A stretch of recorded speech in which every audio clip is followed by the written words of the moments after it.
Olá, olá, tudo bem? Aqui é a Mandine, sejam muito bem-vindos ao novo episódio de Vozes da Diáspora. Hoje temos uma honra de receber a Yulexi. Ela, ela faz parte da comunidade venezuelana no Brasil. Seja muito bem-vinda a ao podcast no episódio do Vozes da Diáspora. Esse podcast tem a missão de ampliar as histórias e vivências das comunidades estrangeiras, afro-indígenas, do povo brasileiro. Então, hoje vamos conhecer as histórias de liderança, né, de uma das lideranças venezuelanas, e essas lideranças que estão transformando suas comunidades no Brasil, enfrentando desafios e conquistando espaços de inclusão, né? De inclusão e progresso social. Nossa convidada especial é Yulexia. É uma pessoa muito doce de coração que chegou ao Brasil com sonhos e desafios, mas que se tornou referência em liderança comunitária, né? Alexia é mãe, é professora de coração, empreendedora e uma das principais vozes da diáspora venezuelana no Brasil. Seja muito bem-vinda, Yulexi. Oi, bom dia, Mandini. Muito obrigada por el convite. Para mí, estoy muy agradecida y muy feliz de estar aqui com você e desta oportunidade de poder contar para as demais pessoas minha experiência aqui no Brasil como migrante. Muito obrigada.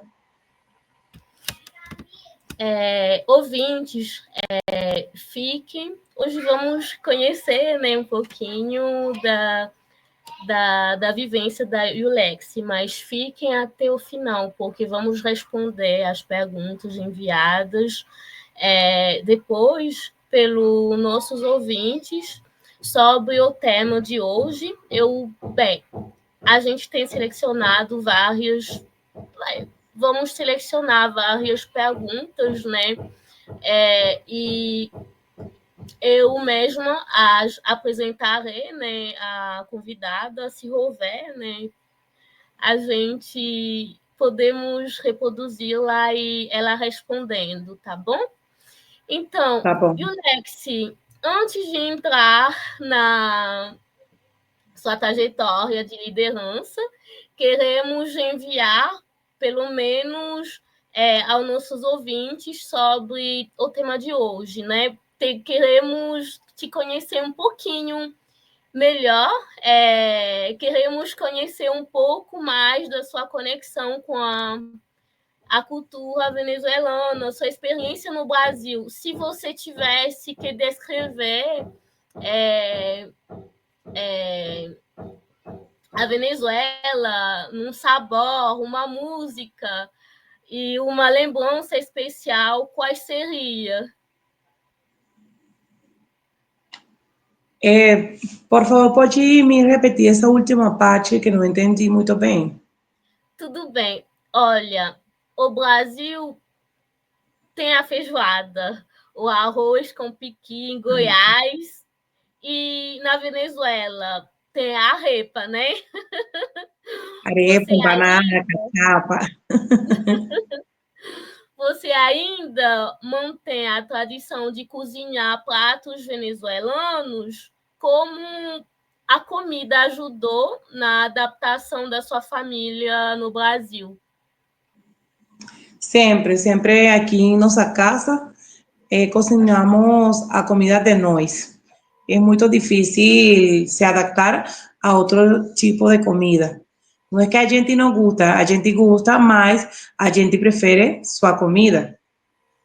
Então, sempre a gente faz seus arepas, seus empanadas e toda a comida típica de lá de Venezuela para sentir que a gente está em casa. Ah, que bom. Eu também, de vez em quando, eu cozinho várias comidas do meu país, mas eu acabo misturando o arroz com piqui, com um molho feito do meu país. Nossa, pois é, lembrar dos sabores mantém a gente mais viva, né? Então, a primeira pergunta que eu gostaria de te fazer, antes da gente passar para o outro bloco, é você se apresentar como você gostaria de ser apresentada. Você me mandou uma bio tão gigante, mas eu gostaria de deixar você se apresentar como você gostaria de ser apresentado em 5 minutinhos. Eu gostaria que me apresentaran con mi nombre, Yulexi Brito, venezolana, orgullosamente venezolana, migrante, lutadora desde más de 6 años y una mujer que enfrenta día a día los retos de ser migrante. Que bom, é um prazer ter você aqui, o Lexi. Então, vamos para o primeiro bloco, contextualizando um pouquinho sobre a migração venezuelana no Brasil. O Brasil é hoje um dos principais destinos de venezuelanos que buscam oportunidades, refúgio lá, né? Dados recentes mostram que mais de 4 mil venezuelanos entraram no país nos últimos anos, enfrentando o desafio de integração e adaptação. Em meio a esses desafios, líderes como a Ulexi têm se destacado, criando soluções para suas comunidades e fortalecendo a inclusão social. Ulexi, conte-nos um pouco sobre sua trajetória. Como foi sua chegada ao Brasil e quais foram os primeiros desafios que você enfrentou? Primero que todo, eu quero expresar meu agradecimiento con este hermoso país, con Brasil, porque primeiramente nosso destino não foi vir para cá, para o Brasil. A gente tem mais de 6 anos que migrou da Venezuela por causa da crise política, crise econômica. Então, o primeiro destino que a gente foi para Lima, Peru. A gente morou lá 3 anos, mas foi um pouco difícil em quanto ao tema de oportunidade, de saúde. Então, a gente estava procurando um país mais, com mais oportunidades para nós como migrantes. Aqui, primeiro que nós, morava um primo com sua família, e eles falaram muito bem deste país. E a gente se organizou para vir embora para o Brasil. Tem quase 4 anos que nós moramos aqui no Brasil, e a principal causa de nós migrar para cá é o tema de saúde, porque minha mãe ela está doente, então a gente estava procurando um país onde ela recebera atenção médica, e assim foi. O primeiro desafio para mim, como migrante, primeiramente foi a língua. Chegar a um país onde tem outro idioma, para mim, ha sido muito, muito difícil. Ainda eu não falo português bem, tenho 4 anos aqui e eu falo portunhol. Não falo muito bem, eu acho que foi, em primeira instância, o mais difícil de enfrentar. E principalmente porque recém nós chegamos aqui, foi procurando atenção médica para minha mãe, ter que ir para hospital, consulta, todas essas coisas, e ter que falar sobre a situação dela sem saber nada de português foi muito, muito difícil. Depois disso, outro desafio que a gente enfrentou é ter que reorganizar sua vida, se adaptar a uma cultura nova, a um sistema novo, pensar como é que a gente pode fazer para receber ingresso, porque em minha condição de cuidadora de minha mãe, eu não posso fazer um trabalho formal com carteira assinada, eu tenho que reorganizar totalmente minha vida para eu seguir sentindo que eu sou uma mulher empoderada, uma mulher que aporta na casa, na família, que uma mulher independente como eu fui em meu país, que foi uma mulher que estudou, que trabalhou, então, para mim era como algo impossível eu ficar aqui em casa Fala um somente esperando pouquinho, que... fala, Como? depois fala um pouquinho para a gente sobre suas conquistas profissionais antes de migrar para o Brasil. Tá. Então, é isso, Amandine. É ter que chegar a um país diferente, uma cultura diferente, uma língua diferente, e ver como que você faz para enfrentar todos esses desafios, desde zero. Realmente tem muitos desafios que a comunidade estrangeira enfrenta, né? Existe migração de pessoas lusófonos que já falam o português, mas pessoas francófonos de língua hispânico, né, tendem a ter dificuldade de se integrar por esse contexto de linguístico mesmo. Mas, Julexia, fala um pouquinho com a gente sobre a sua trajetória na sua carreira antes de migrar para o Brasil. Porque a Julexia conquistou, né, antes de migrar para o Brasil. Eu sou professora de Ciências da Terra. Em meu país tem uma assinatura que seu nome é Ciências da Terra.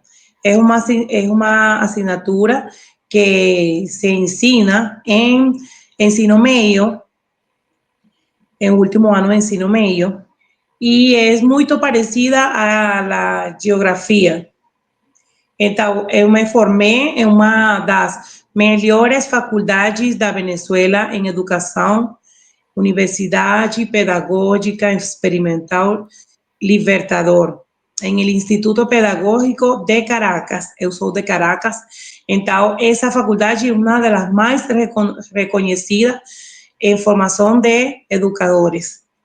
Eu trabalhei para o Ministério de Educação de meu país, eu era funcionária pública, eu trabalhei durante quase 10 anos em uma escola do estado e pouco antes de migrar eu estava fazendo um mestrado em orientação sexual porque eu tinha como desafio, uma meta, ser sexóloga. Eu queria ser sexóloga porque meu trabalho como docente, ele estava demandando uma orientação adequada aos adolescentes.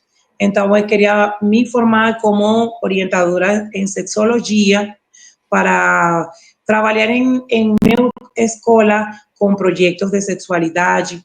Eu tinha muitos planos que não foram culminados a causa da crise do meu país. Eu queria fazer também locução, eu queria fazer um programa de rádio com uma amiga muito querida, amiga, colega de faculdade, nós tínhamos planos de fazer um programa de sexualidade na rádio, mas não deu certo. Então, é isso. Eu sou professora ainda com esse sono de ser sexóloga. Nossa, tem muita trajetória, realmente grandiosa. Mas, Eulexia, o que chamou a atenção para você se especializar, né, nesse assunto para formar seus alunos? Tinha uma demanda grande? Sim, eu sempre tive muita conexão com meus estudantes. Eles sempre procuravam, porque eles sentiam como muita confiança comigo, eles queriam perguntar, queriam falar situações muito difíceis que eles estavam vivendo em temas de sexualidade. Então, eu ficava muito perturbada porque eu não tinha, em esse momento, as ferramentas adequadas para orientar a eles. Então, eu pensei que eu tinha que preparar-me nessa área para poder falar com eles assertivamente. E foi assim que nasceu em mim essa iniciativa de querer ser orientadora sexual. Nossa, que importante. Assim, na nossa sociedade, o sexo é um tabu, né? É um tabu para nós adultos e ainda para os jovens que estão crescendo e conquistando novos ambientes, novas formas de viver, novas visões, né? Eles precisam ter um conhecimento sobre esse assunto para não cair em coisas que, bem, né? Sim, Mas porque é que quando você é professora, você somente não ensina o curso que você está dictando. Você também é mãe, você também é psicóloga, você também é amiga. Você tem que fazer muitos roles com seus estudantes. Então, eu ensinava para eles, por exemplo, eu falava do universo, dos planetas, dessas coisas, da Terra, da rocha. E finalmente eles perguntavam, por exemplo, falavam temas de sexualidade. Então, não somente tem que ensinar seu curso, você tem que ensinar também valores, outras coisas que não tem nada a ver com o que você estudou. E eu acho que todo profissional da educação tem que estar preparado para afrontar isso. esse desafio, nossa, é realmente importante você ter essa visão de a sociedade não oferece dentro de casa. Os adolescentes têm muita falta do ensino de valores, dessa moral importante do que é valioso e não, né? E é importante você trazer essa visão, né? Para além da sua aula, você também preencher esse buraco, né? Que não é ensinado dentro de casa. Fantástico, Yulexi. Mais uma pergunta sobre você. Você se define uma líder? Sim, eu acho que sim, porque quando você se está formando como professora, a você o preparam para ser uma líder. Você em uma aula, em uma sala de aula, você tem que ser líder. Se você não é líder nessa sala de aula, você não tem como ser professora. Então, eu acho que eu sou professora formada como líder. E esse liderazgo que você tem como professora, você aplica em qualquer outra área de sua vida. Caramba, muito legal, Alexia. A maioria das pessoas tendem a ter uma visão bem restrita do que é líder, né? Do que você acabou falando, eu acho que um líder comunitário seja trazendo um exemplo de tudo que você tem falado, de querer ajudar, querer melhorar o ensino, né, na sala de aula, não focar em assuntos, né, pedagógicos, mas também responder as dúvidas dos alunos, se especializar em um assunto que realmente você não tinha domínio, mas você enxerga a importância, né, desse conhecimento na vida dos alunos. Realmente, para mim, um líder é uma pessoa que traz mudança, né, mudança positiva na vida das pessoas. Mas vamos lá. Vamos voltar um pouquinho para o Brasil. Como foi para você? Você já contou um pouquinho como foi, você enfrentou todos esses desafios iniciais, né, para se adaptar no Brasil. Quais barreiras você enfrentou nos primeiros anos? É somente a língua? Bem, quais desafios, tanto pessoal, né, desafios pessoais, quanto institucionais, você enfrentou? Eu acho que as barreiras é o desconhecimento do sistema. É não conhecer como que funciona o sistema em área de saúde, na área de educação. Por exemplo, eu lembro quando eu cheguei aqui, eu fui para a escola de meu filho a procurar uma vaga e eles falaram para mim que não tem vaga. Eu acho que é uma primeira barreira. Então, eu antes havia escutado que a gente podia procurar ajuda em conselho tutelar. Eu fui para o conselho tutelar, eles me ajudaram muito. Tem uma funcionária lá, que seu nome é Vanessa, que ela ajudou muito. Eu voltei depois à escola e eles falaram que não tinha vagas, que depois falaram que somente para a turma da tarde, e assim, era como muitos limites. Então, depois eu fui com ela, com essa funcionária do Conselho Tutelar, e aí deu tudo certo. Na área de saúde, eu lembro também o tema da linguagem. Foi um dia eu fui para um centro, minha mãe, ela tinha uma consulta de neurologista. Eu entrei com ela e nesse momento, quando eu tentei falar com a médica, ela falou que ela não entendia nada do que eu estava falando e que ela não podia me atender. Ela me falou assim. Então, depois, com o tempo que eu estava falando isso com outro neurologista, ele me falou que ela, de certa forma, ela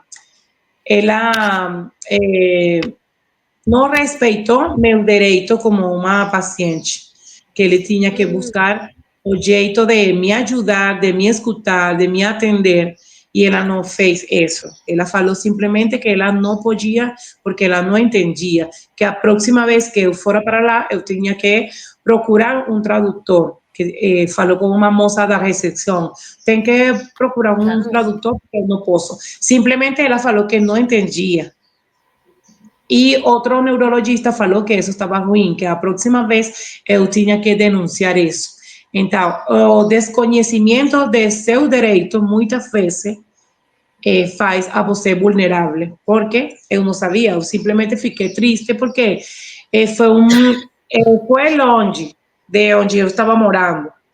É tempo, é dinheiro, tem que pagar Uber e de volta com minha mãe, que é uma pessoa que padece uma condição de demência, que ela não entende nada.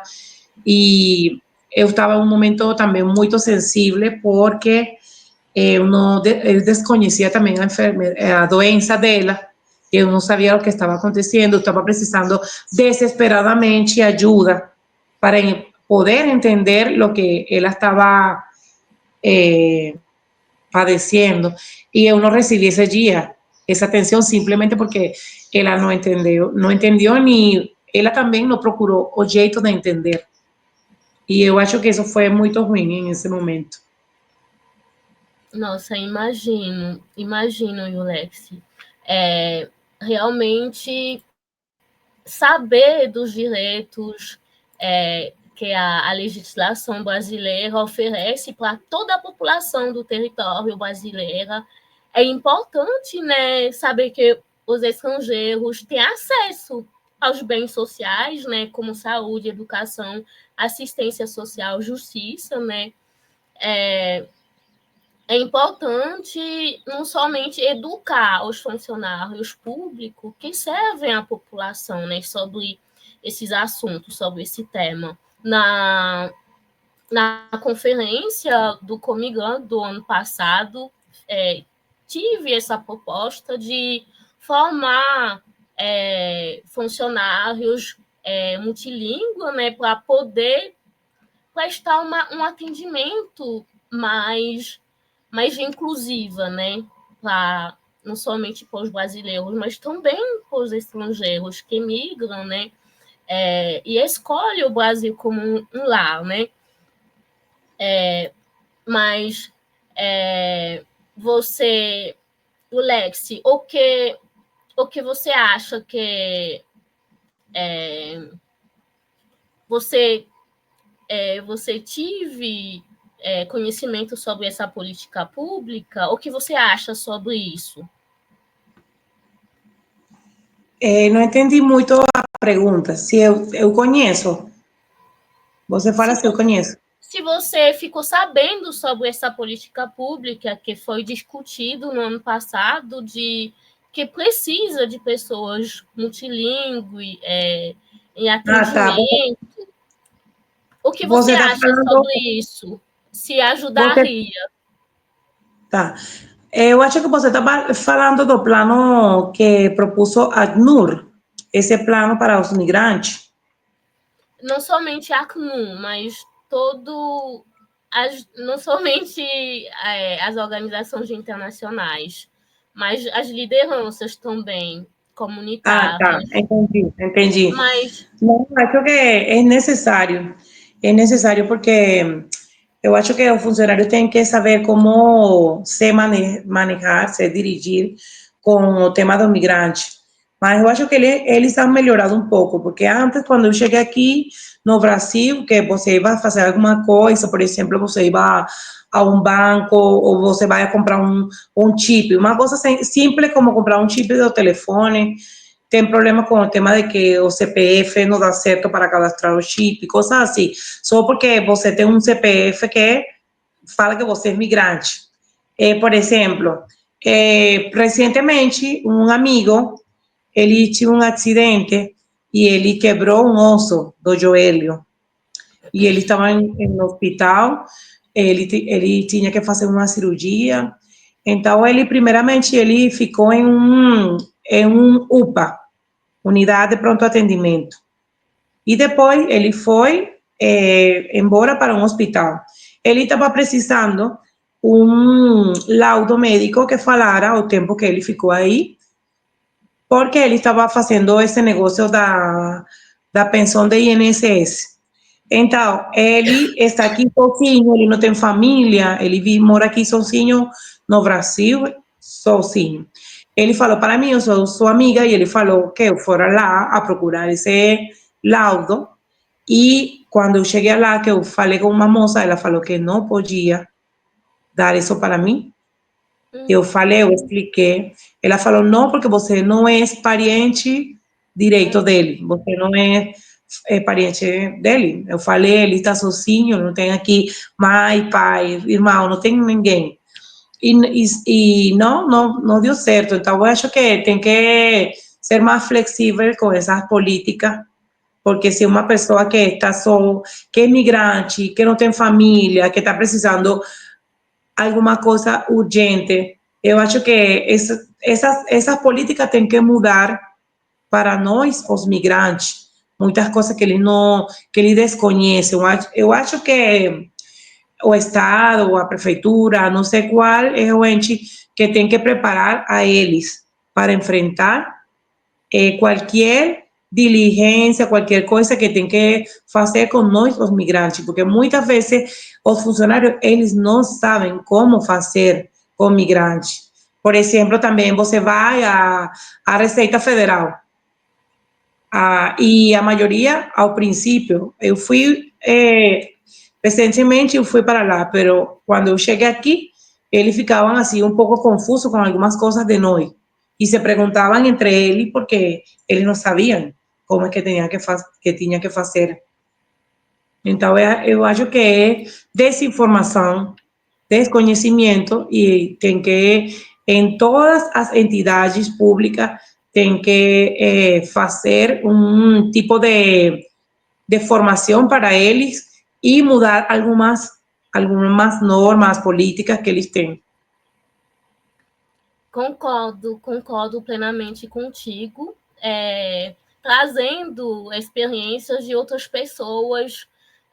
No ano passado, eu soube que houve um líder comunitário indígena que morreu por causa desse assunto de não conseguir receber no momento um atendimento no SUS, no hospital.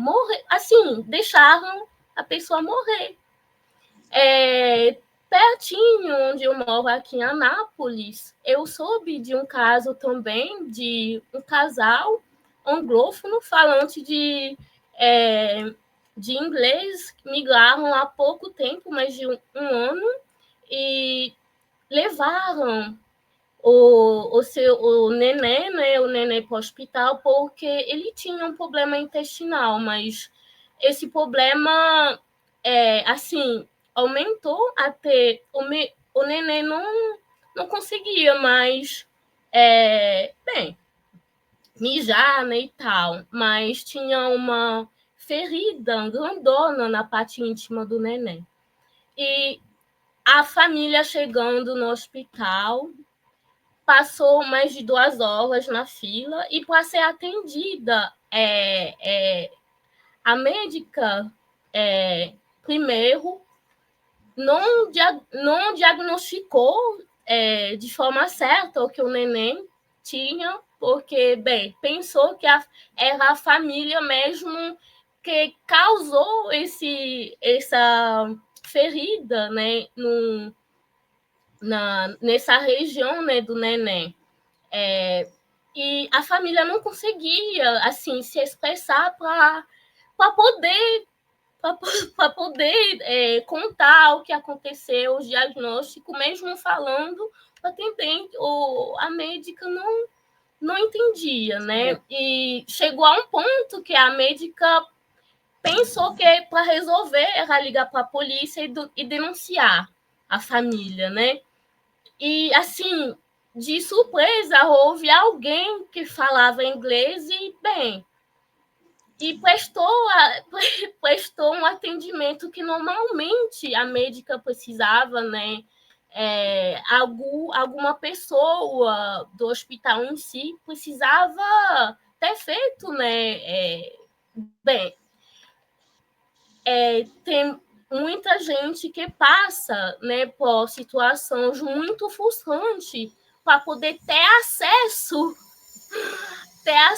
a um atendimento,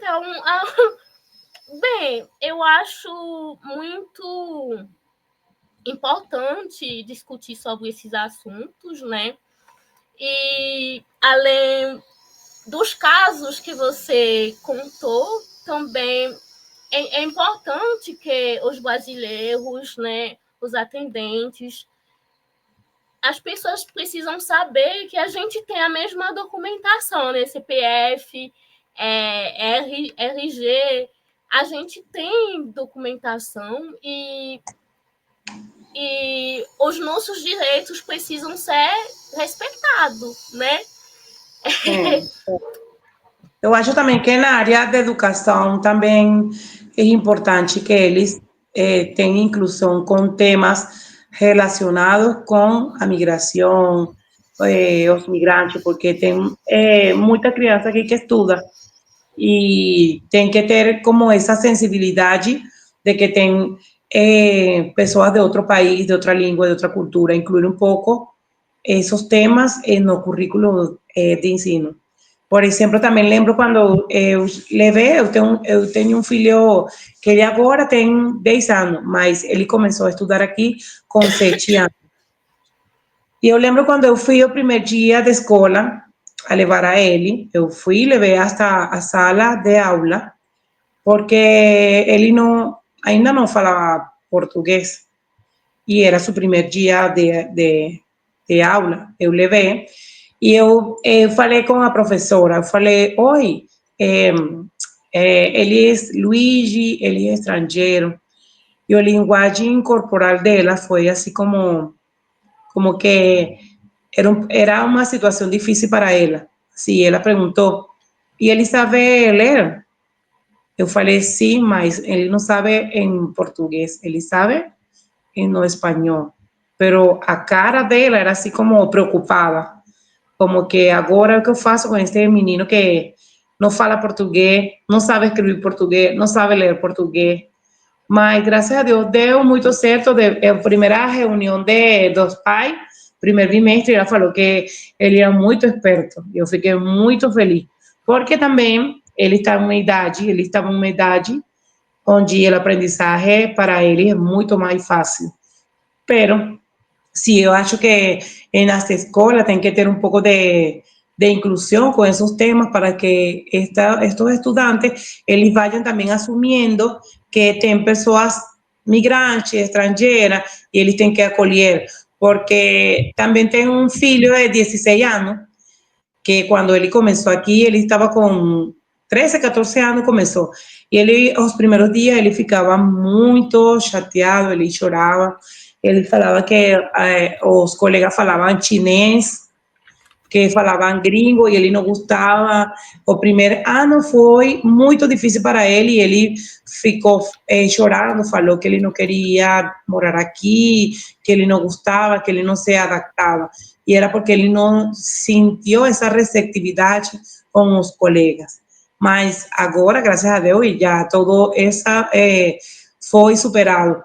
Mas tem que também fazer alguma coisa na escola, alguma atividade que os estudantes entendam que eles têm que acolher, respeitar a diversidade, não somente de nacionalidade, sino muitas outras.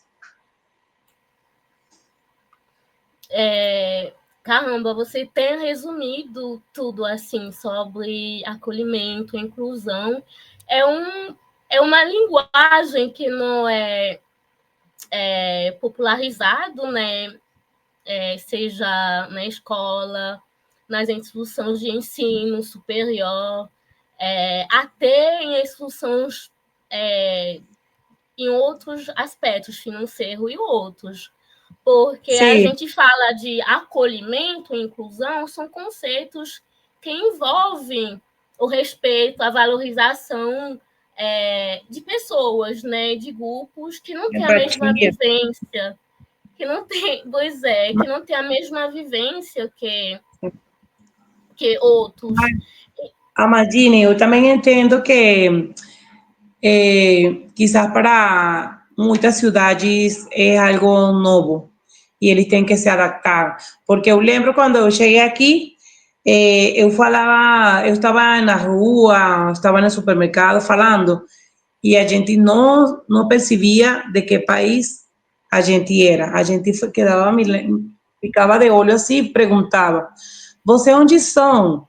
Assim, todos assim, com curiosidade. Mas agora eu di conta que quando a gente fala, perguntam direito, você é de Venezuela?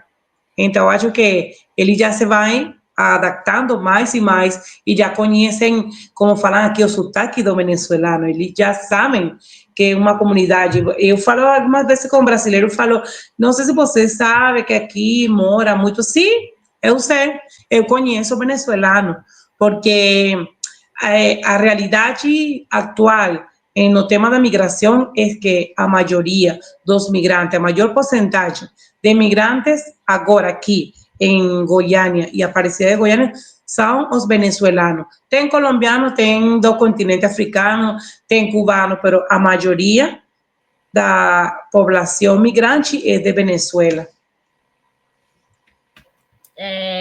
Realmente, bem, é importante saber responder a essa curiosidade das pessoas, né, na rua. Eu vejo, eu convivi com muitos amigos meus estrangeiros que achavam, assim, não negativa, né, mas é muito estranho você receber pergunta de pessoas se você é de tal lugar, não perguntando para a pessoa de onde você é. Por exemplo, a maioria dos casos, quando eu encontro pessoas na rua, perguntam: você é haitiana? Me coloca num lugar onde será que eu respondo sim e eu sigo o meu caminho, o respondo não e falo a resposta certa, né? Mas a gente precisa entender esse lugar da curiosidade e saber, né? E saber receber, né? Respondendo de forma positiva, né? Como você falou, bem, muita gente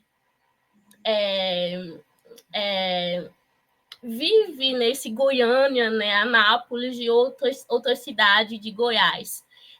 Dentro da comunidade africana existe uma comunidade grande de guineenses, né, e poucos francófonos de país da África de Oeste, né, mas eu amo conviver com vocês, com outras culturas. É uma forma da gente, bem, criar laços, né? Uma coisa que eu queria somente adicionar para a gente passar para o outro bloco sobre esse assunto do acolhimento e inclusão para pessoas de outras culturas, pessoas multicultural, né? É muito importante, né? Falar sobre o ensino do português, precisa ter atividade multicultural, né? Onde a gente precisa também compartilhar, né, a nossa cultura e aprender, né, sobre a cultura brasileira, né? É importante saber que nós precisamos lidar com coisas burocráticas. Eu acho que nós, imigrantes, temos um desafio tremendo, né?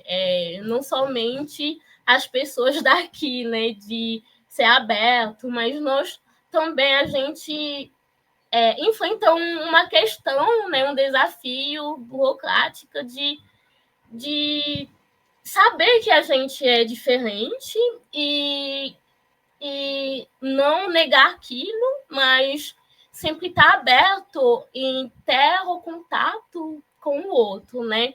Você falando da sua criança, né? Eu acho que seja na sala de aula, as escolas precisam ter essa abordagem de lidar com a diversidade, né? A inclusão, toca nesse ponto de acolhimento.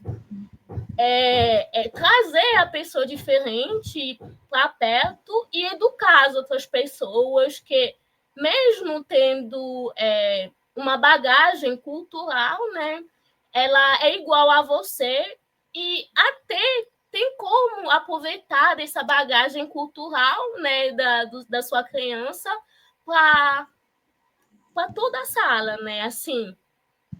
Eu acho que é uma forma de não criar barreiras que já existem, né? Barreiras linguísticas, mas barreiras também que não é fácil, né? De passar. Só finalizando, eu queria trazer um exemplo também, né, de barreira institucional, né?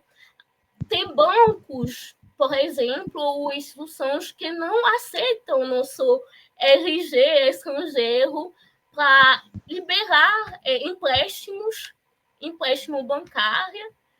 É incrível. Uma amiga passou por essa situação de, caramba, precisar de crédito para impulsionar o seu negócio, né? Tem o 99, mercado... Bem, eles oferecem crédito, mas não reconhecem a identidade estrangeira. Então, não somente as escolas, mas as instituições precisam ter essa abordagem, né, de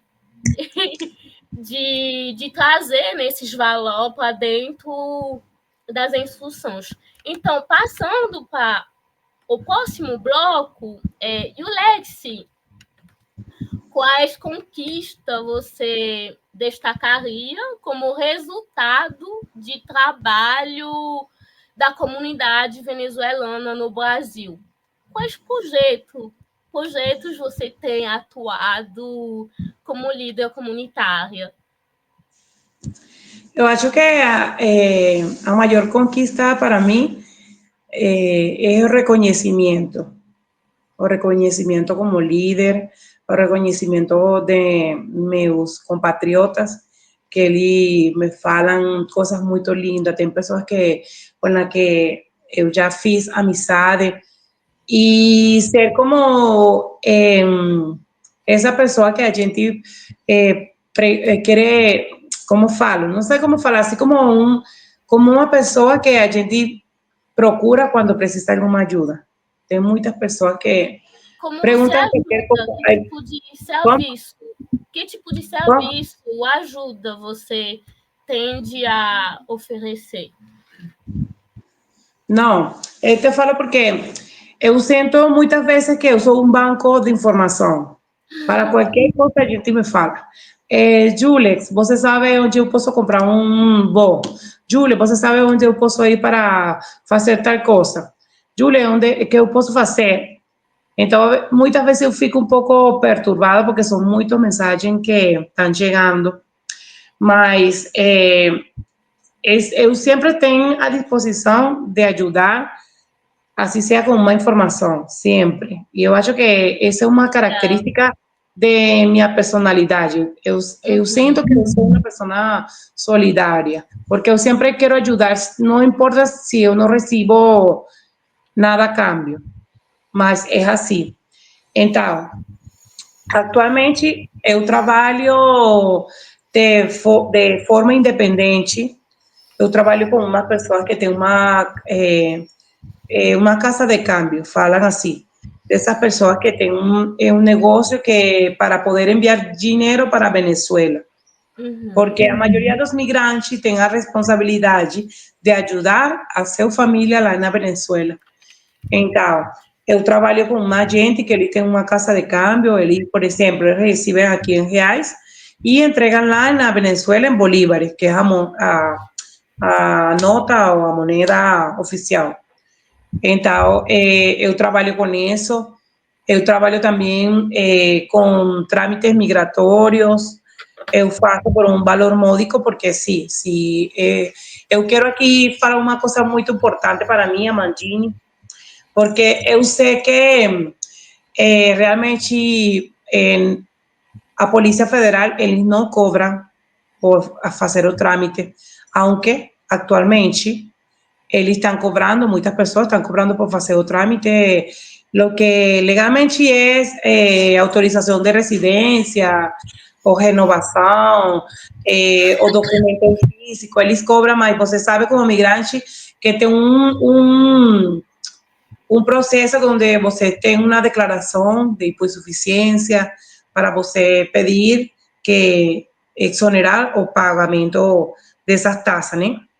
Mas quando, há mais de 2 anos que eu estava aqui sem trabalhar, eu estava assim pensando que a gente podia fazer. Eu por exemplo, com isso de fazer os trâmites, porque tem muitas pessoas que, tristemente, são analfabetas tecnológicos. Você pode enviar para eles o link da Polícia Federal, o passo a passo, e eles não entendem nada. Eles vão, eles veem todo que tem que fazer e eles não entendem. Então, naquele momento, eu lembro que eu tenho um amigo, atualmente, que eu conheço, considero um amigo, que ele falou para mim, por que você não me ajuda? E eu falei, tá bom, você me ajuda, eu te compenso monetariamente com alguma coisa. Eu falei, tá bom. Eu achei bom em aquele momento e eu sigo trabalhando mais. Eu agora trabalho com pessoas que me recomendam meu trabalho. Mas para mim é importante falar isto porque eu cobro uma taxa módica por fazer isso, porque eu muitas vezes me sinto contrariada porque tem pessoas que falam como que o que a gente faz e a gente cobra é como que se você estivesse fazendo alguma coisa ruim, mala, como que se estuviera fazendo um delito. Mas, porque já encontrei pessoas que em grupo, tem um grupo onde tem uma pessoa que falou algo assim como que não tem que pagar, isso é grátis. E eu falei assim, amigo, você é advogado. Se você tem algum jeito de argumentar que o que eu estou fazendo é ilícito, é ilegal, você me fala, porque eu sinto que não, que eu sou uma pessoa muito responsável com isso. Eu tenho que utilizar um equipo, um notebook, tenho que pagar uma internet. Eu estou disponibilizando meu tempo.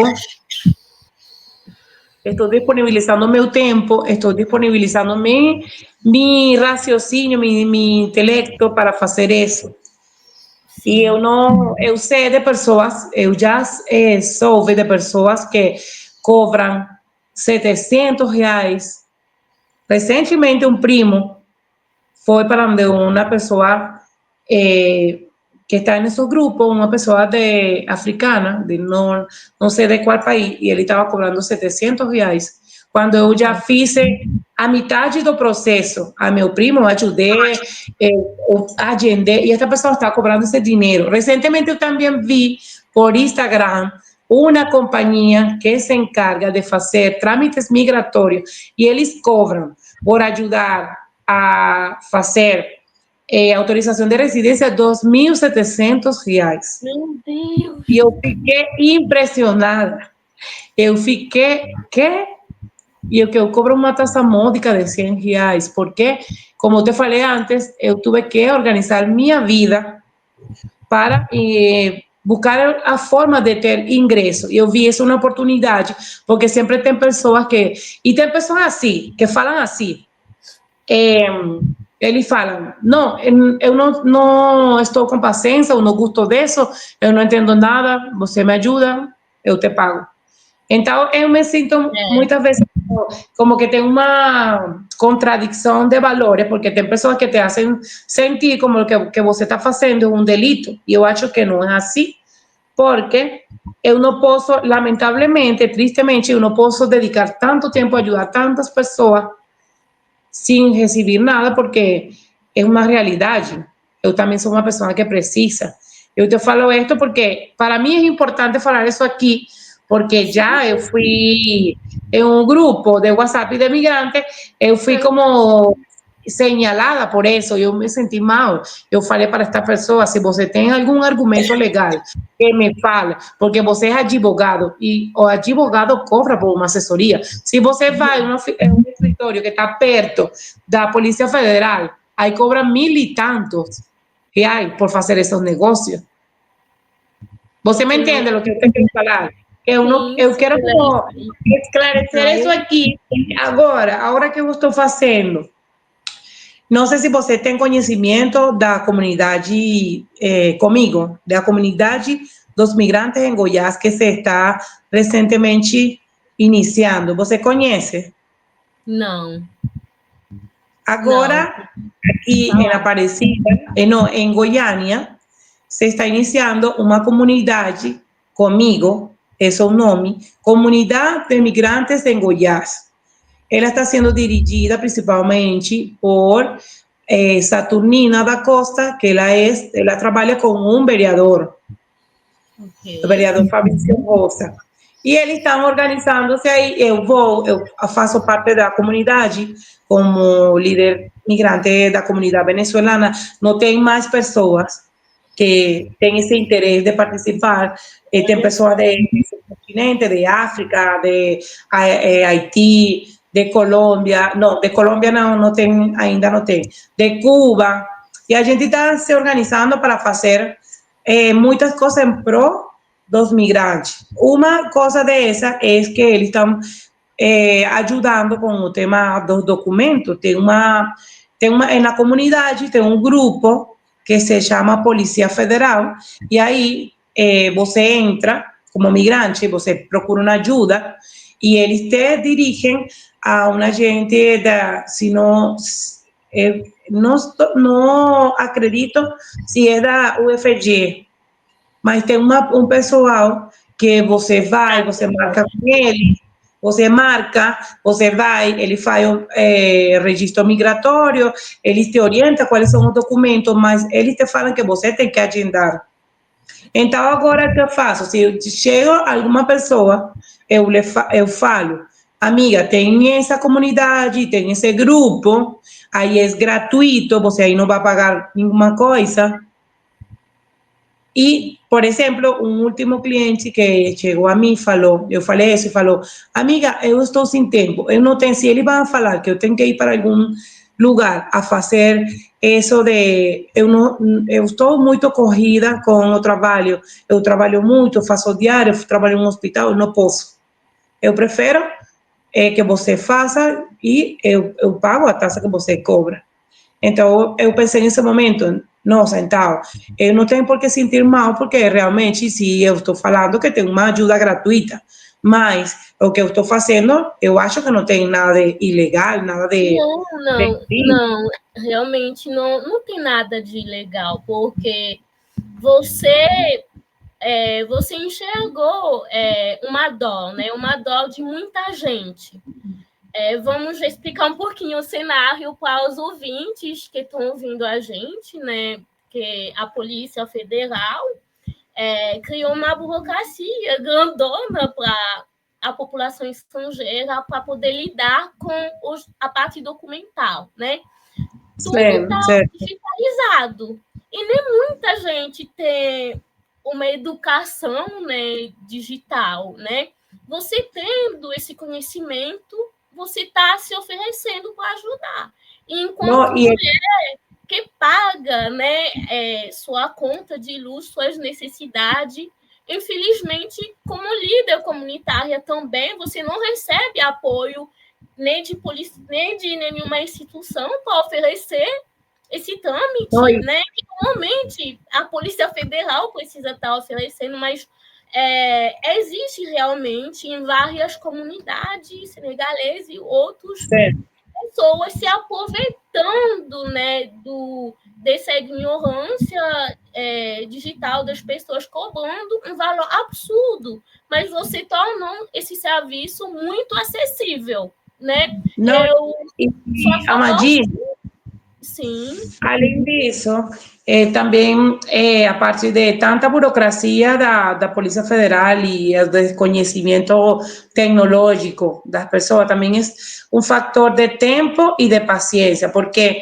atualmente, para agendar para a Polícia Federal, você vai e entra na página, você vai à Polícia Federal e ele fala, você tem que entrar e agendar. E quando você entra, não tem vaga. Então, não tem nada. Meu trabalho é ficar de olho manhã, tarde, noite, madrugada, nessa página para pesquisar quando é que eles liberam vaga. E tem pessoas que falam, eu não estou com tempo, não estou sem tempo para estar entrando a essa página, ver quando é que liberam vaga. Você entende? Então, eu sei que tem pessoas que não veem mal, mas se tem, e eu já, como te falei, eu já fui assim como, não sei como é a palavra que eu posso usar no português, mas fui señalada por uma pessoa assim como que se eu estava fazendo um delito, e eu senti assim como vergonha, mas eu também, eu acho que não, e eu falei, não, se você tem algum estatuto, alguma norma, alguma lei, você me fala que eu estou fazendo um delito, entende? Sim, não, e o Lexi, para mim você está fazendo a coisa certa, né? De ajudar e com um preço acessível. Eu mesmo, eu estou nessa situação para me poder reservar um tempo à noite e entrar, né, no site da Polícia Federal para renovar o meu documento. Faz mais de 5 meses que a Polícia Federal não está liberando nenhum agendamento. E eles fazem aquilo por propósito, porque não querem lidar com a renovação de documento, né, de pessoas estrangeiras, porque é uma tarefa a mais. No ano passado, eu fui lá no Ministério dos Direitos Humanos, fui reclamar com o próprio ministro, o próprio ministro sobre esse assunto. Ele me autorizou a abrir um formulário de reclamação, né? Para as pessoas estarem preenchendo esse formulário para a gente processar a Polícia Federal, porque não tem cabimento, não tem cabimento. Mamandini, eu acho que é importante porque eu sei que provavelmente muitos migrantes vão a ver esta entrevista, que sepan que en esa reunión de conmigo, Sim, eles... por favor, depois divulgam lá, né, na comunidade que você e eu faz parte. É importante você compartilhar essas notícias para a gente e também compartilhar o seu serviço também, né, na comunidade. Sí, sí, porque es importante que eles sepan que estas pessoas, eles vão se reunir com funcionários da Polícia Federal e da Receita Federal para falar sobre estes assuntos, que eles têm que liberar mais vagas, que têm que acelerar um pouco mais o processo, porque há uma realidade que os migrantes venezolanos agora estão enfrentando,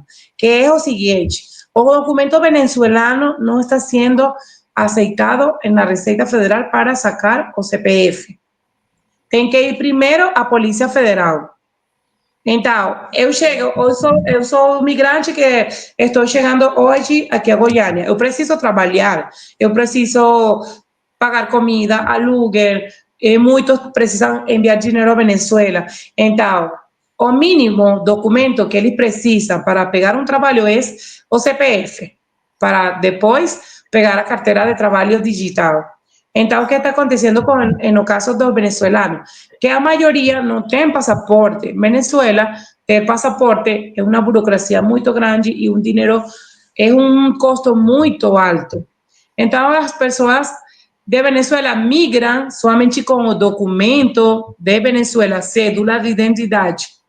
E na Polícia Federal não estão aceitando esse documento e, porém, eles têm que esperar 2, 3 meses ir a la cita da Polícia Federal, pegar o protocolo e depois que eles têm o protocolo é que eles podem ir para a Receita Federal. Então, é muito difícil porque então esta pessoa não pode se inscrever no sistema do SUS, não pode se matricular na escola se é uma criança, não pode sacar uma carteira de trabalho digital e é uma das maiores dificuldades que está enfrentando a comunidade de os venezuelanos agora. Realmente, e o Lexi, o que a sua comunidade está enfrentando é a realidade de vários imigrantes, né? Porque realmente existe diferentes tipos de imigrantes. Quando você imigra por a necessidade de você procurar um outro lar, é uma realidade onde você precisa de acolhimento. Mas parece que as instituições públicas não têm essa linguagem. Mas acredito que em outros estados, não sei se é uma realidade nacional, né? Mas eu acredito que outras organizações estão ajudando nesse aspecto de orientar melhor, né, os estrangeiros, porque a gente precisa de documento para se integrar, né, para consumir a gente precisa de documento. Mas Sim. Uma coisa que não parece que não é conhecida, né? A gente migra, né? Consome, mora no território brasileiro, a gente paga o consumo sobre imposto sobre consumo, imposto sobre qualquer coisa, mas os direitos mínimos são bem, não é negado, mas parece que você não tem acesso pelo simples pela ignorância, né, das instruções públicas de tornar, né, esses direitos acessíveis, né, para as pessoas. Por exemplo, o Canadá, por exemplo, é um dos destinos de pessoas estrangeiras, imigrantes, que sabem que migrando hoje vão ter um processo que facilita toda essa burocracia, porque o Canadá reconhece que a população imigrante tem um aporte, né, a oferecer para a sociedade. Então, porque o Brasil não... Muita gente fala que a política migratória do Brasil não é igual aos Estados Unidos, né? Que são muito ao extremo, né? Mas parece que essa realidade de tornar acessível todo o direito que já está na legislação para toda a população que está no território brasileiro é outra coisa, né? Mas eu acho também que, apesar disso, não é tão difícil. Eu te falo porque eu tenho experiência que eu morei em Peru, em Lima, e lá é muito difícil o tema migratório. Apesar das dificuldades que tem Brasil, eu acho que é mais fácil que em outros países, especialmente para nós, os venezuelanos. Especialmente para nós. Então, uma realidade, pero eu acho que estas organizaciones, igual, no sé si você sabe que recientemente fue lanzado o plano de ACNUR para todos estos temas de migración, documentación, saúde. Então, eu acho que vai melhorar. Eu acho que vai ser para nós de benefício. Eu acho que sim vai melhorar. Que bom, que bom. A gente espera, né, que melhore, mas tudo depende também da gente, não ficar cômodo, né, e não aceitar, bem, a realidade da forma que ela é. Mas, finalizando, eu gostaria de ressaltar um ponto que você não tem falado sobre projetos, a sua atuação, né, como empreendedora e líder, né, você tem ajudado, né, a mudar a percepção sobre a diáspora venezuelana, né? Eu te conheci no ano passado, você me falou sobre suas conquistas, né? Uma delas é conseguir realizar um festival, né, multicultural, um festival venezuelano aqui no Anápolis, né? Eu vendo, assistindo os vídeos, eu tenho orgulho. Por favor, conta para a gente essa conquista, ou por que surgiu esse projeto, né, de dar visibilidade aos negócios da sua comunidade, ao negócio próprio. Vou falar um pouquinho dessa realização. Essa atividade foi uma coisa que encheu muito de orgulho, porque foi um ano, já há um ano que foi, 16 de março de 2024, foi o Festival Venezuelano na Aparecida de Goiânia, e foi uma experiência muito linda. Primeiramente, eu quero agradecer a uma pessoa muito importante, que é o senhor Juárez Benavides. Ele trabalha na cultura de Aparecida, ele é funcionário da prefeitura, ele recentemente também estava como candidato para ser vereador. E, mas ele sempre está trabalhando na cultura em Aparecida.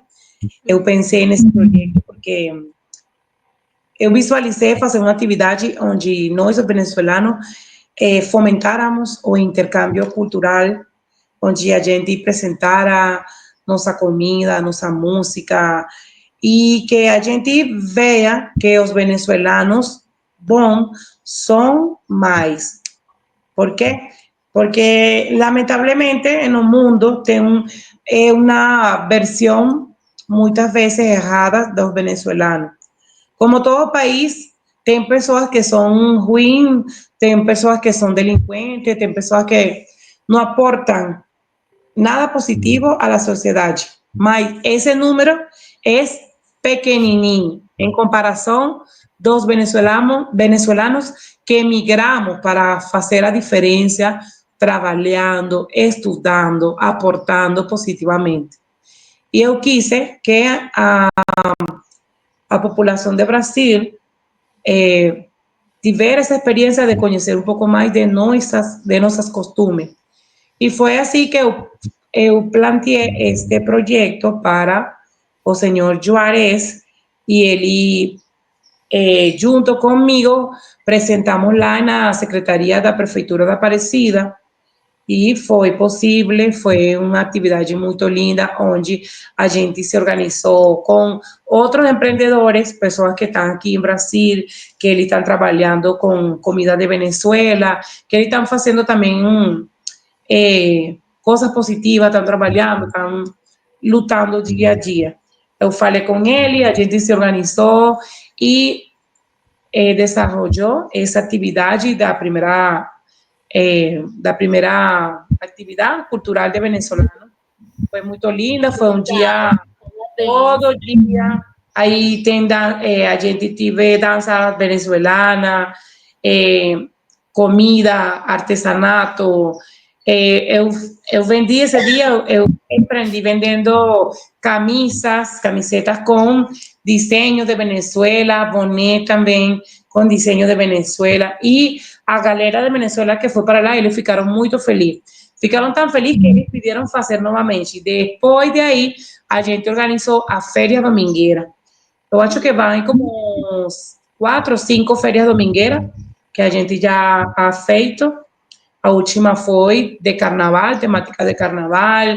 A gente se organizou e fez brincadeira para as crianças, para brincadeira para os adultos, jogo, prêmio, concurso. A gente fez a eleição da rainha de carnaval, categoria criança, categoria mulher, e foi muito, muito animada. É uma atividade que eu disfruto muito, mas de ver essa atividade como um lucro, porque muitas das pessoas que participamos não têm um lucro, porque a gente tem que, graças a este senhor que eu estou falando, ele sempre ajuda a nós com autorização de uso do espaço. A gente não tem que pagar nada por usar o espaço, mas cada empreendedor que participa tem que pagar uma taxa de limpeza, porque a gente paga uma diária a uma pessoa para que deixe todo limpinho o espaço. Pagamos também, alugamos uma barraca para, tipo quiosco, para exhibir nossos produtos e pagamos uma taxa de som. Muitas vezes pagamos de som, muitas vezes proveen o som, outras não. En fin, que es algo barato, pues. No fica ni 100 reais lo que a gente tem que invertir nesses negócios, mas tem que invertir no que você vende. E muitas vezes as pessoas que vão para a participar não vendem todo, tem como prejuízo muitas vezes, mas tem outros dias que é muito melhor e tem muito lucro. Pero a maioria, eu acho que a maioria que participa tem o mesmo sentimento que eu tenho, que é não ver como um lucro.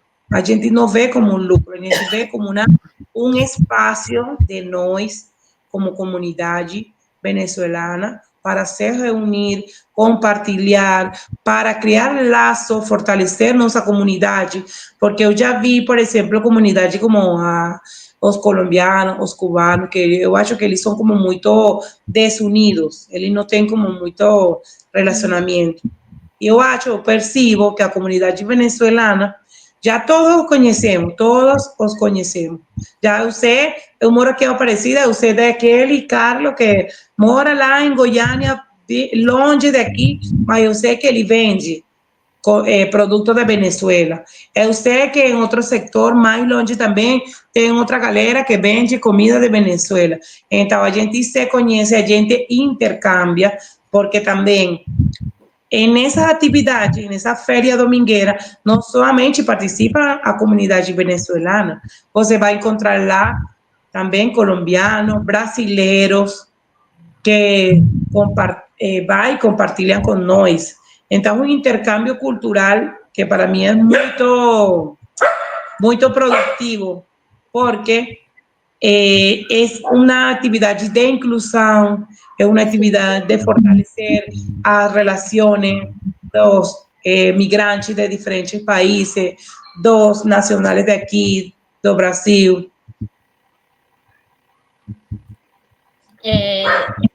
Obrigada por ter compartilhado essa vivência, que é importante, né, dar visibilidade a esses tipos de projetos, sobretudo quando a gente tem conhecimento sobre as condições das mulheres no mercado de trabalho. Empreender se torna uma escolha, né? Mais do que uma opção, né? Empreender. Eu gostaria de te parabenizar por ter tido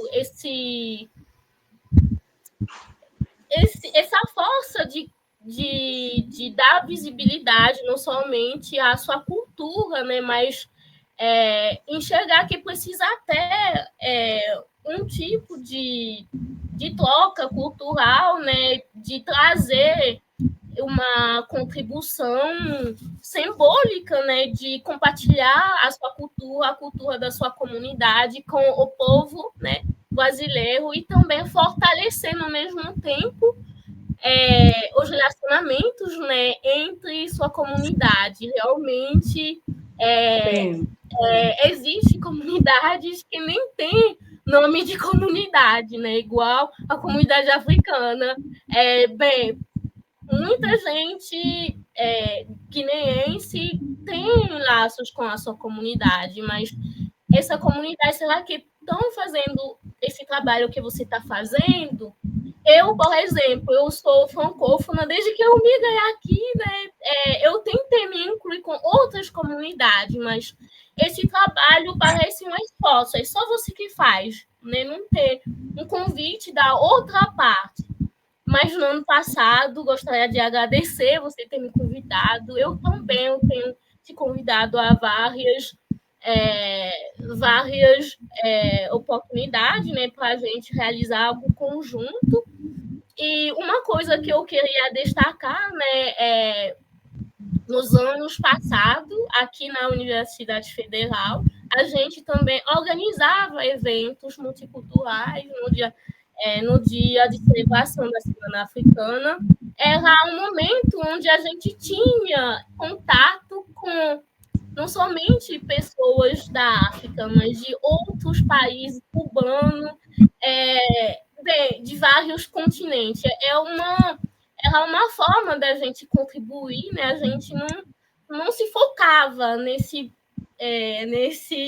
aspecto lucrativo, né? A gente realizava oficina, tinha o último dia reservado a apresentação culinária, e as pessoas reclamavam pelo custo de pagar, né, pela comida, mas, bem, infelizmente, as pessoas não podem fazer aquilo gratuitamente, porque é um trabalho que precisa ser reconhecido pelos próprios brasileiros, né? Porque eles já não fazem a mesma coisa, né, com a gente, mas a gente se coloca nesse lugar de querer mostrar, né, de querer tocar. Amandine, atualmente comigo se está organizando para fazer uma celebração da Semana dos Migrantes no mês de junho. Ainda não tenho a data exata, mas agora, para essa celebração da Semana dos Migrantes, vai ser 3 dias, tem diferentes atividades. E eu tenho a tarefa e responsabilidade de organizar a feira internacional, que vai ser com participação de outras nacionalidades.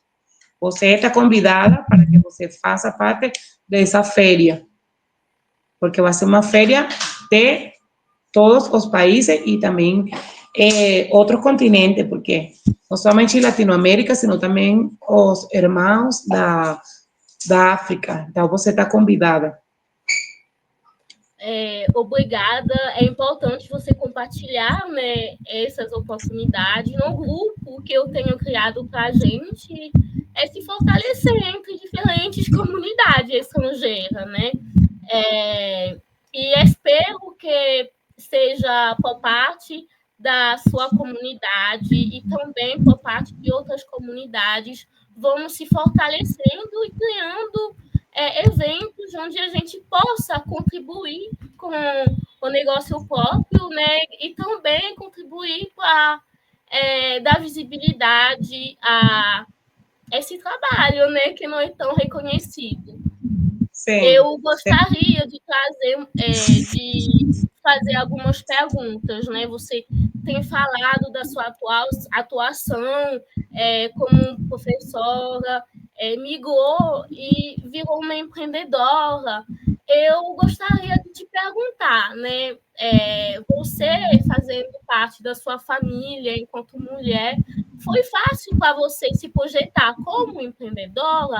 Porque eu, por exemplo, quando eu migrei em 2015, eu tive a necessidade de empreender, pelo fato de, primeiro, vir de uma família muito modesta, né, que não podia estar me bancando, né, e era uma situação onde eu entendia dependia, assim, né, virava um dependente, né, e outras coisas, mas eu me lembro que eu, por ser imigrante, fazer parte de um programa que não autorizava a gente trabalhar com carteira assinada, eu convivi com pessoas, né, do mesmo continente, mas homens que tinham mais acesso à oportunidade e não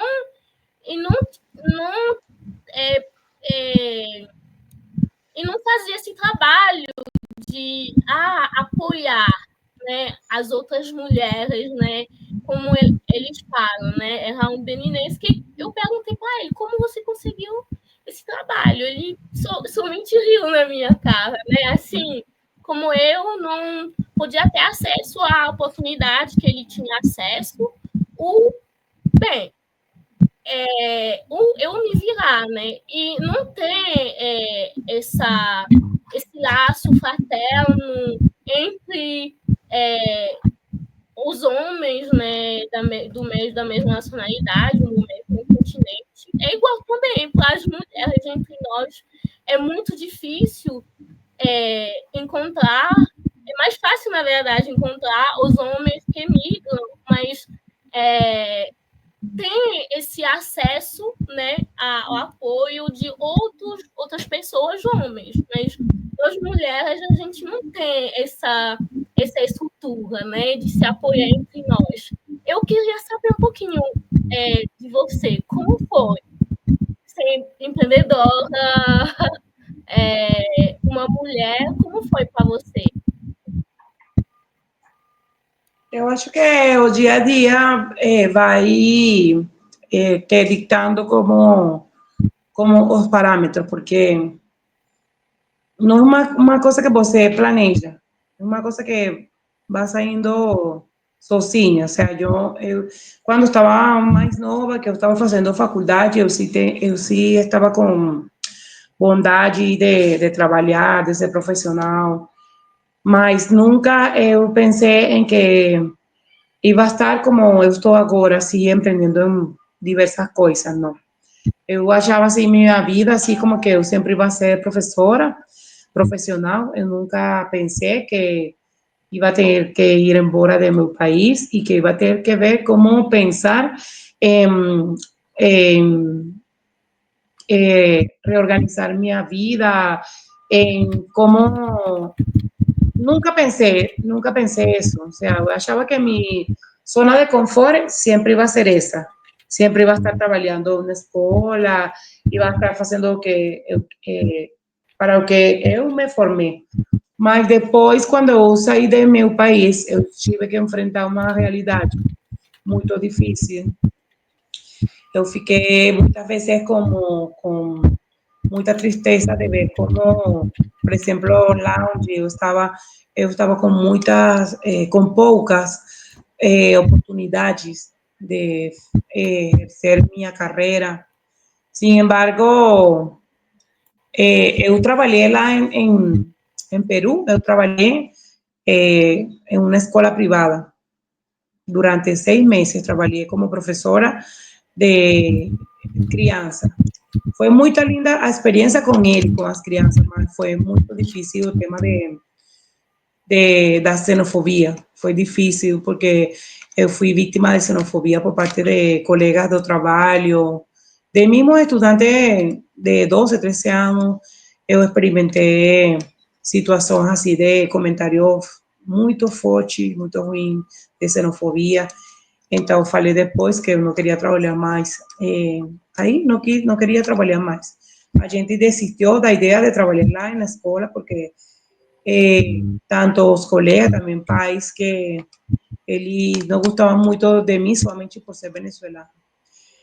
Então, aunado a ello, además de isso, o tema de ter que cuidar de minha mãe, todas essas coisas que eu fui experimentando em minha vida foram dando a ideia que eu tinha que reinventar minha vida, que eu não ficava tranquila a pensar que eu ia ficar aqui em casa, somente fazendo as coisas que faz uma mulher de casa, uma dona de casa, não. Para mim, isso era uma coisa que eu não aceitava. Eu não queria ser somente dona de casa, eu queria ser também uma mulher empreendedora, eu queria trabalhar, eu queria sentir que eu sou uma mulher empoderada, eu quero sentir que eu sou uma mulher que pode aportar para a minha casa, para a sociedade. Eu sentia como essa responsabilidade comigo, que eu tinha que fazer coisas. E é assim como, pouco a pouco, essas experiências vai ditando para mim que eu tenho que fazer, como buscar essa liberdade, essa independência, esse empoderamento feminino.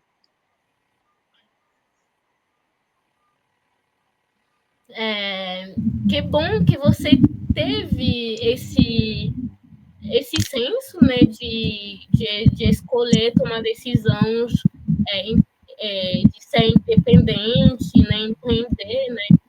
E é importante também falar de um espaço de acolhimento, né, que nós mulheres precisamos criar também, se apoiar e apresentar também como os homens conseguem facilmente imigrar, ter acesso a oportunidade econômica e mandar, né, uma contribuição para seus pais, né, países de origem. E nós mulheres, a gente também tem essa barganha, né?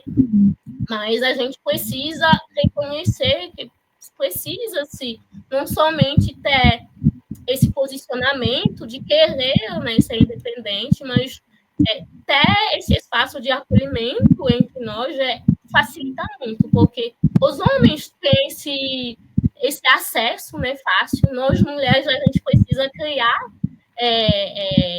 esse espaço que eu acho importantíssimo. Então, vamos conseguir, pois, Lexi, o que você acredita que a liderança comunitária venezuelana tem de especial e o que pode inspirar outras comunidades de imigrantes?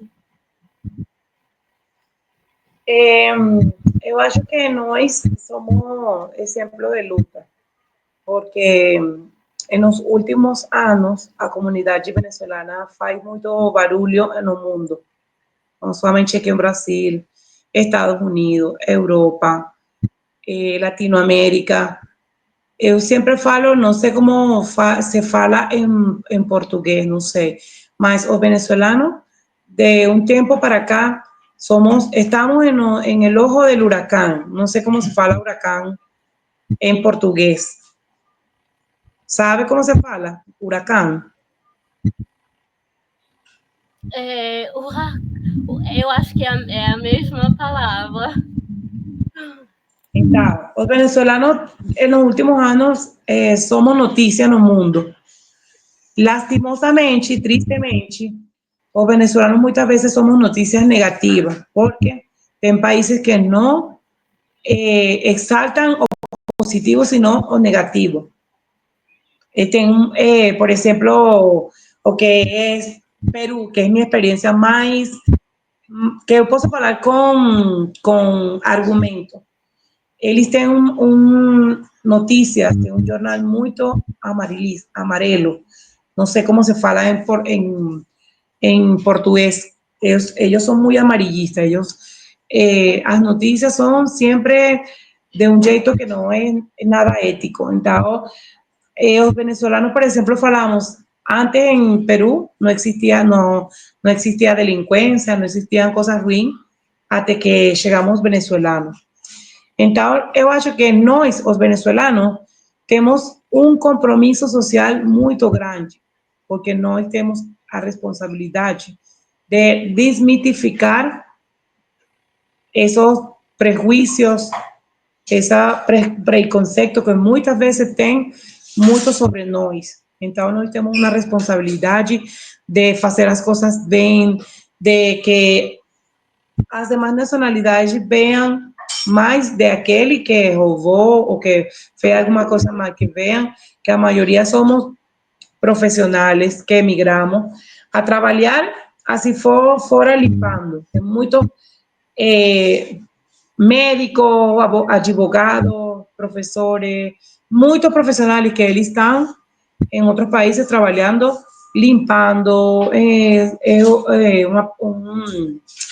um garçonete, o sea, están en trabajos que no son para lo que ellos se formaron. Entonces, yo acho que son un ejemplo de lucha, un ejemplo de que ser migrante, no somos, tenemos que trabajar para que el mundo vea que ser migrante no es ruim, no es malo, porque muchas veces o migrante es visto con malos ojos.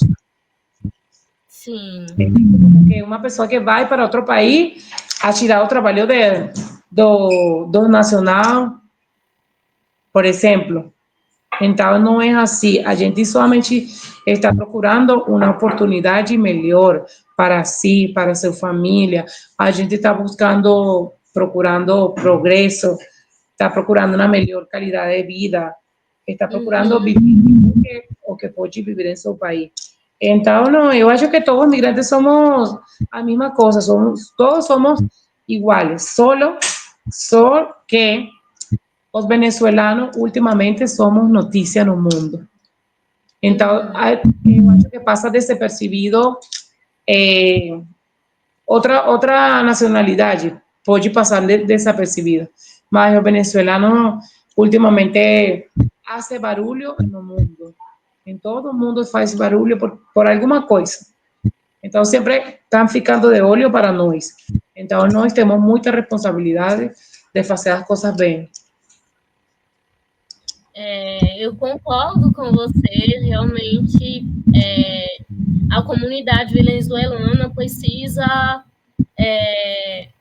mais do que nunca, mostrar o seu valor, né, a sua contribuição, mas ser exemplo, né, para outras comunidades poderem se fortalecer e saber que, mesmo em situação de emergência, você tem fulano em outro canto, né, perto de você, para você debater, se juntar, né, e fazer a diferença, né, e não se deixar levar pelas notícias, né. A mídia realmente tem um vocabulário de levar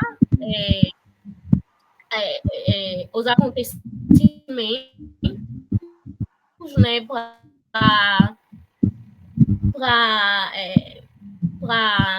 no aspecto de dramatizar, né, mas eu acho que você é um exemplo e precisa também não somente mostrar ser um exemplo, mas compartilhar, né, sobre suas conquistas e empoderando também outras mulheres a seguir, né, resiliente e dando visibilidade não somente ao seu trabalho que você faz, mas as contribuições que a comunidade brasileira, a comunidade venezuelana está fazendo no mundo e aqui no Brasil, né? É bom esse intuito que o podcast da Voz da Diáspora foi criado por parte da Associação, né, de Integração das Diásporas, porque a gente reconhece que a gente necessita de diáspora, né? Quando a gente fala de diáspora, não é só falar de um fulano de tal nacionalidade, mas é falar de pessoas, de população que é multicultural, mas que tem laços, criamos laços juntos, né? E o Lexi, que conselho que você daria para os venezuelanos recém-chegados ao Brasil, que ainda não estão se encontrando em seu caminho de vida? Que conselho você daria? Primeiro que busquem essa motivação dentro de si, porque eu acho que primeiro é uma coisa intrínseca, está dentro de cada um de nós. Você pode estar em qualquer lugar do mundo, em qualquer área, mas tudo começa dentro de si. E se você acha que não pode só, tem que buscar um acompanhamento, uma pessoa, algo que te motive a encontrar isso que você precisa. E sempre pensar em grande. Eu acho que sempre pensar em grande, não ser uma pessoa que fique tranquilo com... que não seja conforme, não sei como falar em português, que a pessoa sempre esteja visualizando coisas para melhorar, sempre visualizando em coisas, bem seja trabalhando, estudando, sempre com esse desejo de superação. Isso mesmo, Yulex, realmente eu acredito que esse migrante e escolher morar, escolher um outro país como lá é um desafio grande que, bem, seja você precisa de resiliência, precisa de criar valores, né, comunitários, saber que você não está sozinho, saber que você consegue fazer seu aporte, contribuir, né, para a sociedade, porque muita gente enfrenta essa barreira de será que o que eu tenho para contribuir é valioso para a sociedade? E caso você realmente não tenha alguma pessoa por perto que tenha esse posicionamento, né, de contribuir mesmo sendo diferente, mesmo não tendo a mesma bagagem que as pessoas ao seu redor, você pode contribuir sim. É igual você está fazendo o Lex, e conheci várias pessoas dentro, seja das comunidades africana, cubana, e hoje você é uma um dos, né, dos referenciais, né? Mas é importante também falar, né, das mulheres líderes, né, que não tem muito apoio de homens, né? A gente precisa de apoio no sentido do que a gente tem para contribuir, né, para o bem de outras pessoas. A gente precisa de reconhecimento e visibilidade, né? Mas também precisa de um apoio, né? Para tornar aquilo mais visível, né? Ter um apoio quando você não está, né, no seu território é importante, é muito importante. Mas que bom que você tenha aceitado esse convite, Alex, de participar do podcast. Uma pergunta final, né? Mas vamos lá. Hoje, Alex, que mensagem você deixaria para os outros migrantes que estão enfrentando desafios semelhantes aos seus, mas que sonham em alcançar algo maior, que você acabou de falar, né? Além de saber se posicionar, né, conquistar seu espaço, ser independente, que mensagem você deixaria? Eu penso que a mensagem vai mais com minha experiência, que é viver um dia a la vez, não pensar no passado, no que foi, no que eu fiz lá, no que eu tive lá, não, porque ser migrante é uma vida nova. E muitas vezes o migrante sempre tem esse sentimento no seu coração que faz que você fique triste pensando no que foi no passado. Já o que foi, foi. Eu acho que a gente tem que mirar somente para frente. Mirar para frente o que você deseja conquistar, o que você deseja lograr, conseguir. E que esse seja seu norte. Seu norte vai ser o que você, para onde você vai. Não o que, de onde viene, sino a onde você vai. Eu acho que esse é o mensagem.